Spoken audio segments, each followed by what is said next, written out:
untuk saya menemani saya dalam berproses. Mungkin dari segi ilmu ataupun pengalaman lebih Ibu dibandingkan saya. Karena itulah saya minta dukungan Ibu, bimbingan dari ibu-ibu untuk saya melanjutkan CGP ini. Baik, saya akan memperkenalkan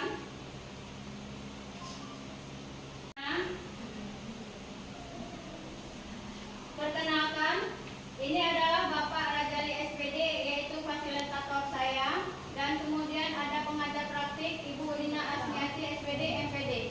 Dan perkenalkan lagi saya Meldariani, CGP angkatan 10. Baik, pembelajaran yang saya dapat selama saya ikut CGP yaitu tentang konsep inti budaya positif. Konsep inti budaya positif ini meliputi perubahan paradigma belajar, disiplin positif, nilai-nilai kebajikan, kebutuhan dasar manusia, motivasi perilaku manusia, posisi kontrol guru, keyakinan kelas, segitiga restitusi.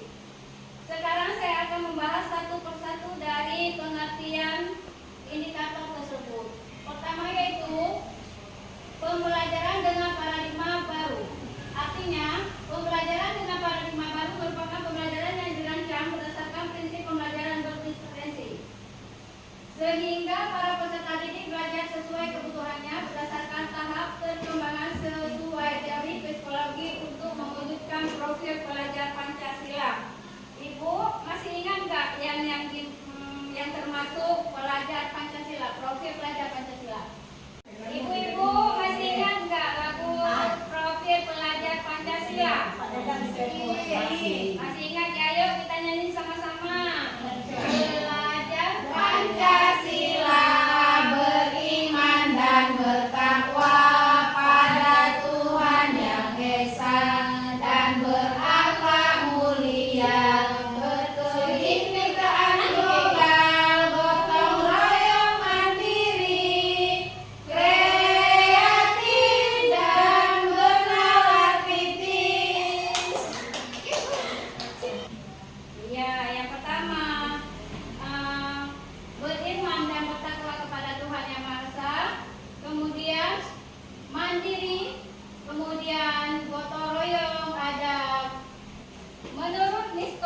Tentang teori kontrol, yaitu ilustrasi guru mengontrol murid, ilustrasi bahwa kritik dan membuat rasa bersalah mampu menguatkan karakter, ilustrasi bahwa semua penguatan positif efektif dan bermanfaat, ilustrasi bahwa orang dewasa berhak memaksa.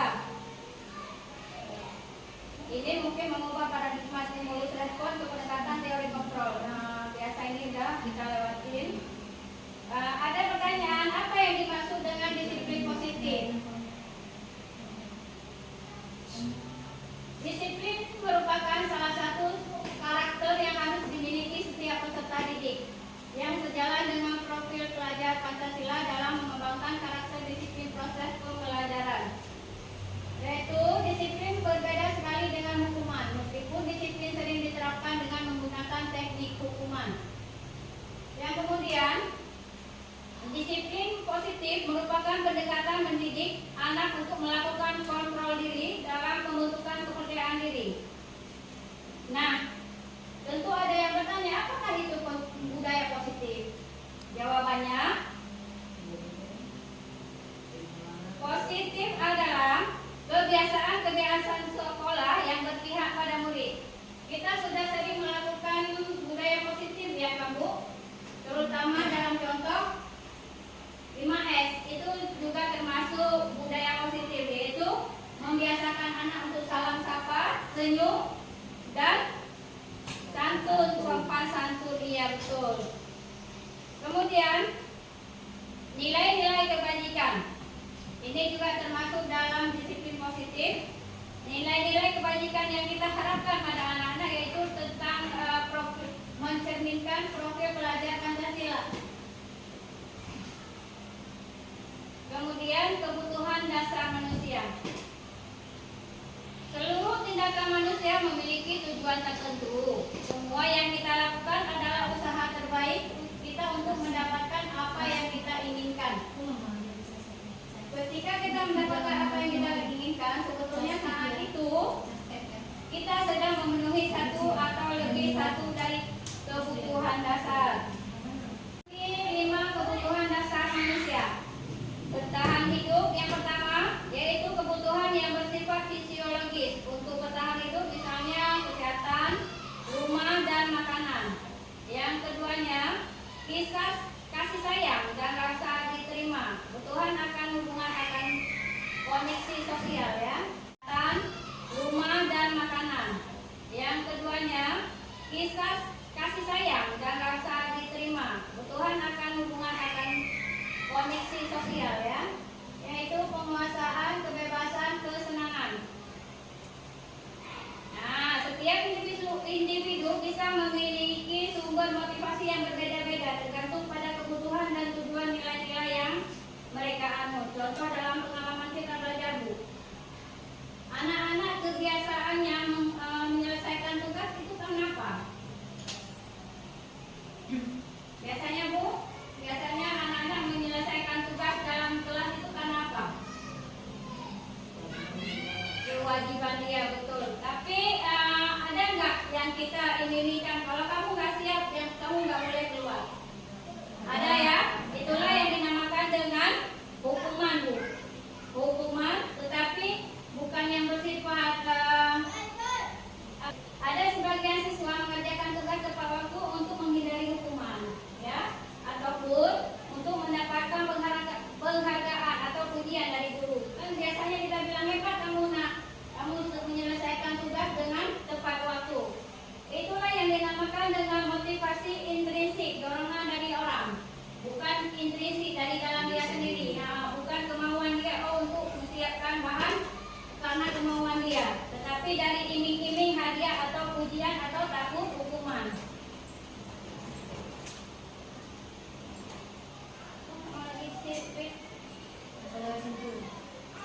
Manusia itu motivasi dari diri kita sendiri Bu ya. Yang pertama untuk menghindari ketidaknyamanan atau hukuman. Ya, motivasi perilaku ini berasal dari eksternal, dari luar. Karena pengaruh kita tidak boleh mengizinkan dia untuk proses kalau tidak siap, dia takut sehingga dia menyelesaikan tepat waktu. Kemudian untuk mendapatkan imbalan atau penghargaan dari orang lain, ini motivasi perilaku yang berasal dari eksternal juga, iming-iming pujian.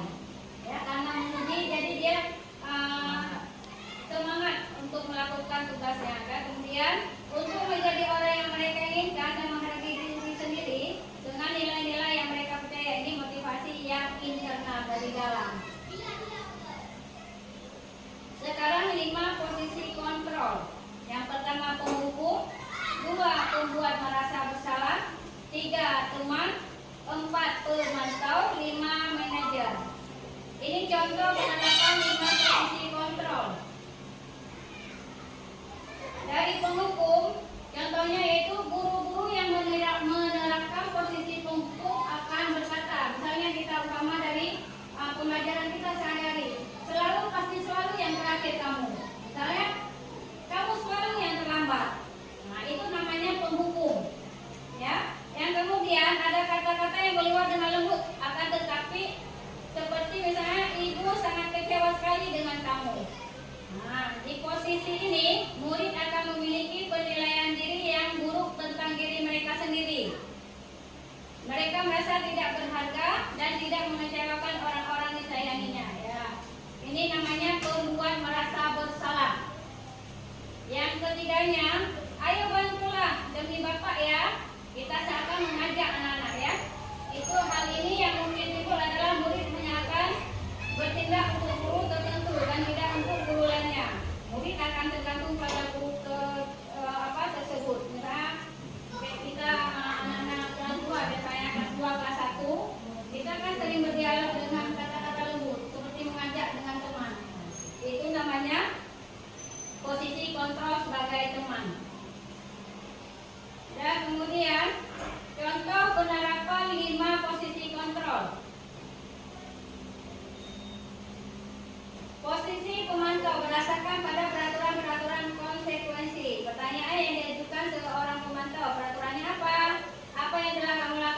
sanksi atau konsekuensinya apa. Itu namanya pemantau. Kemudian seorang manajer akan berkata apa yang kita yakini. Kembali keyakinan kelas.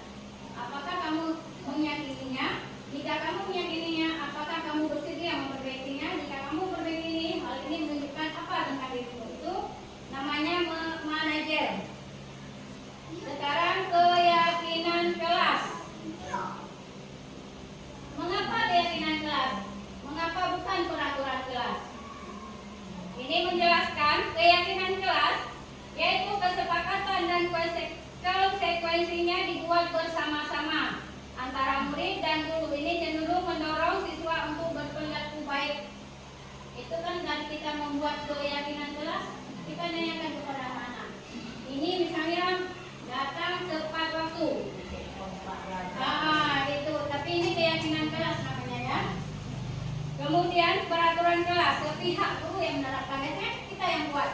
Anak-anak nggak tahu, dia yang sendiri yang mengikutinya, kita yang buat. Itu namanya peraturan kelas. Sekarang pembentukan keyakinan kelas. Bersifat abstrak, berupaya pertanyaan universal dibuat dalam pernyataan positif sedikit saja agar mudah diingat, sesuai dengan kondisi kelas dan sekolah sehingga mudah diterapkan. Sekarang ke segitiga restitusi. Apa itu segitiga restitusi? Suatu proses dialog yang dijalankan oleh guru agar dapat menghasilkan murid mandiri dan bertanggung jawab. Segitiga restitusi ini ada 3 langkah. Yang pertama, menstabilkan identitas. Yang kedua, validasi tindakan yang salah. Dan ketiga, menanyakan keyakinan. Contoh kasus 1. Ini sebagai kasus. Saat jam pelajaran matematika, Salsabila bertengkar sama hakim karena hakim tanpa meminta izin mengambil alat tulis Salsabila dan mengejek Salsabila pelit sehingga membuat Salsabila marah. Bertengkar dengan Salsabila, teriak-teriak sampai memukul-mukul meja. Itu namanya pemantau. Kemudian seorang manajer akan berkata apa yang kita yakini. Kembali keyakinan kelas. Apakah kamu meyakininya? Jika kamu meyakininya, apakah kamu bersedia memperbaikinya? Jika kamu memperbaiki, hal ini menunjukkan apa tentang dirimu. Itu namanya manajer. Sekarang keyakinan kelas. Mengapa keyakinan kelas? Mengapa bukan peraturan kelas?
si pelukis masa depan anak bangsa. Saya akhiri dengan wabillahi taufiq wal hidayah. Wassalamualaikum warahmatullahi wabarakatuh. Waalaikumsalam warahmatullahi wabarakatuh. Assalamualaikum warahmatullahi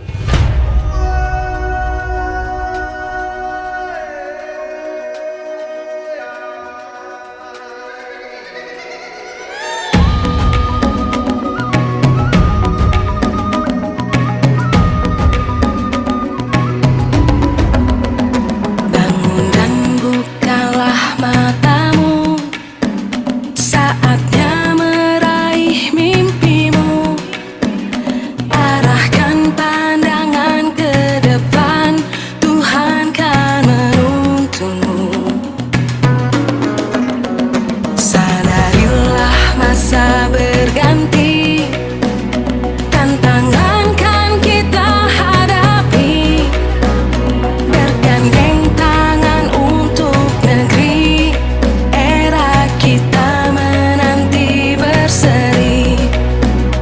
Kita pelajar Pancasila, kita bernafas dalam sila-silanya. Kita pelajar Pancasila, ayo kita jaga untuk Indonesia. Bersatu dalam perbedaan, berpegang tangan dan berlari. Singkirkan egomu, oh kawan, demi negeri ini. Jadilah generasi emas, cerdas berkarakter itu kita. Berjuang dan harus berani, kita terus torehkan prestasi.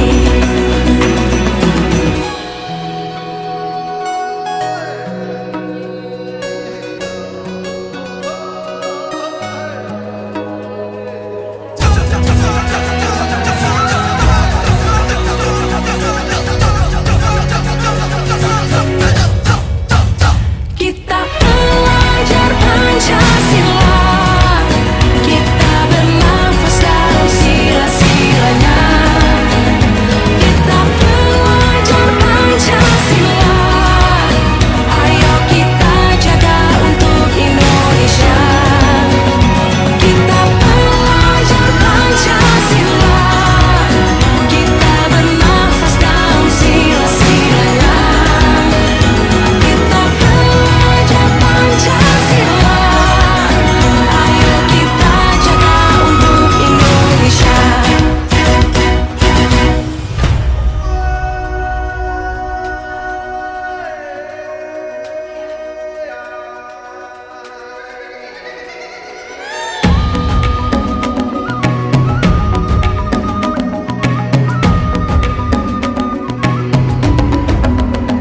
Bangun dan bukalah matamu, saatnya meraih mimpimu. Arahkan pandangan ke depan, Tuhan kan menuntunmu. Sadarilah masa berganti, tantangan kan kita hadapi. Bergandeng tangan untuk negeri, era kita menanti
yang kamu lakukan tadi sama Hakim? Berantem. Kenapa sampai berantem? Ngejek. Ngejek apa?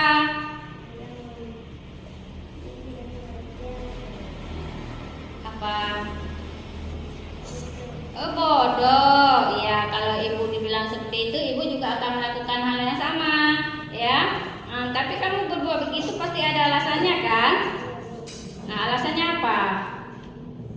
Ya, bukan saya Hmm. nggak diminta. Hmm. Habis itu dia mengejek. Hmm? Ngejek, pelit. Oh, pelit. Ya, wajar kamu mempertahankan hak milik kamu. Ibu sangat menghargai tindakan kamu karena tidak memukul Hakim, ya. Sekarang coba kamu pikirkan apa yang kamu lakukan, teriak-teriak dengan memukul meja, itu sesuai nggak dengan keyakinan kelas kita? Enggak. Tidak, iya. Apa itu keyakinan kelas kita, Nuk? Menghargai dan saling berbagi dengan teman. Iya, bagus. Menghargai dengan saling berbagi dengan teman. Jadi, menurut Bella keyakinan kelas apa yang sudah kita langgar? Menghargai dan saling berbagi dengan. Menurut Bella keyakinan kelas apa yang Bella langgar?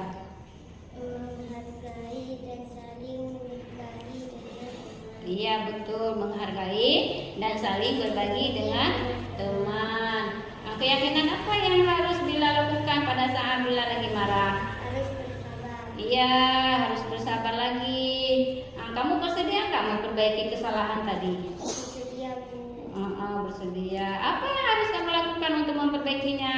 Minta maaf sama Ki. Iya, betul sekali, Nak. Meminta maaf sama Hakim. Bila ingatkan apa yang Ibu sering bilang, kalau kita itu harus saling berbagi, karena dengan kita harus saling berbagi mendapat pahala sedekah. Iya, betul. Udah boleh. Sekarang kamu minta maaf sama Hakim, ya. Saya Salsa Bila, saya telah melanggar aturan keyakinan kelas. Setelah saya berbicara dengan Ibu Milda, saya sadar bahwa yang saya lakukan salah dan akan saya perbaiki dan tidak mengulanginya lagi. Tahu nggak kenapa Ibu panggil Syawal di sini? Kenapa? Saya terlambat ke sekolah. Datang ke sekolah terlambat. Ibu juga melihat kamu ketiduran di kelas, ya. Sudah berapa kali Syawal datang terlambat? 3 kali. Masuk jam berapa tadi? Jam 8 lewat. Kenapa sih bisa terlambat? Saya main game dan main HP. Main game dan main HP. Menurut Ibu, bermain game itu boleh-boleh saja, tetapi ada batasan waktunya, ya. Menurut Syawal, keyakinan kelas apa yang sudah Syawal langgar? Datang sekolah tepat waktu. Ya, datang ke sekolah tepat waktu. Udah itu, kamu bersedia nggak untuk memperbaikinya? Sedia, Bu. Caranya bagaimana? Datang ke sekolah tepat waktu. Datang ke sekolah tepat waktu. Udah itu tidak lagi tidur telat-telat, ya. Jadi untuk kedepannya usahakan untuk tidur cepat. Udah itu main gamenya nggak lama-lama, ya. Udah itu datang ke sekolah, hadir